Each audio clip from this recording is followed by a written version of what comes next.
Évitez les erreurs de communication. Des erreurs se produisent.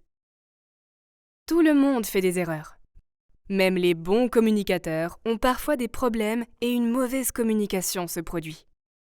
Une mauvaise communication survient lorsque quelque chose ne va pas ou entrave la communication, de sorte que l'auditeur ne comprend pas ce que dit le communicateur. Cela peut se produire pour de nombreuses raisons, alors pour vous aider à mieux comprendre comment une mauvaise communication peut se produire, nous allons examiner 3 de ses principales causes. Ensuite, nous examinerons certaines stratégies pour améliorer les choses après une mauvaise communication. Voici quelques causes potentielles de mauvaise communication. Environnement. Les gens communiquent entre eux dans toutes sortes d'endroits. Dans le bus, à la maison, sur un chantier de construction et dans la bibliothèque. Différents environnements ou lieux affectent notre communication de différentes manières. Par exemple, à quel point un environnement est bruyant, combien d'autres personnes sont là et comment les gens y agissent normalement peuvent tous changer la façon dont vous communiquez. Les endroits bruyants peuvent causer une mauvaise communication car il peut être difficile d'entendre ce que les autres disent. Vous voudrez peut-être parler à un ami de quelque chose de personnel, mais vous ne vous sentirez peut-être pas à l'aise si vous êtes dans un espace bondé. Ou vous pourriez être quelque part où parler n'est pas autorisé, comme une bibliothèque. Émotions. Vivre des émotions négatives rend plus difficile pour les gens de communiquer efficacement. Ils peuvent agir différemment de la normale et réagir différemment à une conversation. Ce sont quelques raisons pour lesquelles les émotions négatives peuvent provoquer une mauvaise communication. Si vous parlez à quelqu'un qui éprouve une émotion négative, il est important d'être conscient de son langage corporel et de sa communication non verbale. Il pourrait même être préférable de lui donner du temps et de l'espace, puis de lui parler lorsqu'il se sentira mieux. Culture. Les différentes cultures communiquent différemment, de sorte que les différences culturelles peuvent conduire à une mauvaise communication. Par exemple, dans certaines cultures, terminer votre assiette complète est un signe de respect. Mais dans d'autres, cela signifie que vous avez encore faim et que vous devez recevoir plus de nourriture. Être conscient des différences culturelles peut vous aider à éviter ce type de mauvaise communication. Peu importe avec quelle prudence vous communiquez, des erreurs de communication se produiront parfois.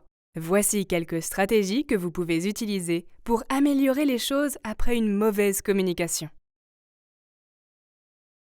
Agir vite, agir lentement. Cela peut être inconfortable lorsqu'une mauvaise communication se produit, mais il est important de prendre des mesures pour résoudre le problème rapidement, surtout s'il est au travail. Les problèmes causés par une mauvaise communication s'aggraveront généralement si vous les laissez trop longtemps. Si vous ne comprenez pas ce que quelqu'un dit, vous devez agir vite en lui demandant plus d'informations dès que possible. Lorsque vous êtes en désaccord avec quelqu'un et que vous vous sentez tous les deux émotifs, il peut parfois être utile plutôt de agir lentement. Si quelqu'un est en colère contre vous, vous devriez essayer de lui donner de l'espace pour qu'il puisse se calmer. Cela dépend de la situation, mais agir vite et agir lentement peuvent tous deux vous aider à résoudre les problèmes causés par une mauvaise communication. S'excuser.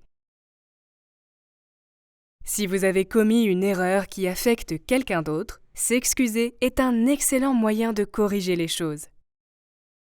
La clé d'une bonne excuse est d'être sincère ou de vraiment dire ce que vous pensez. Vous pouvez pratiquer la sincérité en expliquant pourquoi vous êtes désolé lorsque vous vous excusez. Regardons un exemple rapide. Kate et Raza viennent de commencer à travailler ensemble. Kate termine un rapport et l'envoie par email à Raza. Elle pense avoir fait du bon travail et est ravie d'entendre les commentaires de Raza. Le lendemain, Kate voit Raza dans la salle de pause. Raza n'établit pas de contact visuel avec Kate et quitte la pièce. Kate suppose que son rapport n'a pas été bien fait et Raza est en colère contre elle. Le lendemain, lorsque Kate voit Raza, elle s'approche d'elle et lui demande ce qui ne va pas dans son travail. « Comment ça ?» demande Raza. « Hier, quand je t'ai vue, tu ne m'as même pas regardé. Je sais que tu ne l'as pas aimé, » dit Kate. « Kate, je suis tellement désolée. Hier, j'ai passé une très mauvaise journée et je n'avais pas envie de parler. Votre rapport est excellent, je ne voulais pas te contrarier, » dit Raza. « Ouf, c'est une bonne nouvelle. Je comprends. Pas de rancune, » dit Kate. Dans cet exemple, le langage corporel était la principale cause de l'erreur de communication. Kate se sentait blessée parce qu'elle pensait que le langage corporel de Raza lui était destiné, et elle n'a pas considéré que Raza passait une mauvaise journée. Lorsque Kate et Raza ont parlé, Raza a réalisé que ses émotions communiquaient quelque chose à Kate qu'elle n'avait pas l'intention de communiquer. Puis, Raza s'est excusée sincèrement pour ce qui s'était passé. Les erreurs de communication arrivent à tout le monde, mais les bons communicateurs réfléchissent aux obstacles à la communication et à la façon d'améliorer les choses en cas de problème de communication. Une mauvaise communication peut être causée par de nombreux facteurs, tels que l'environnement, les émotions et la culture.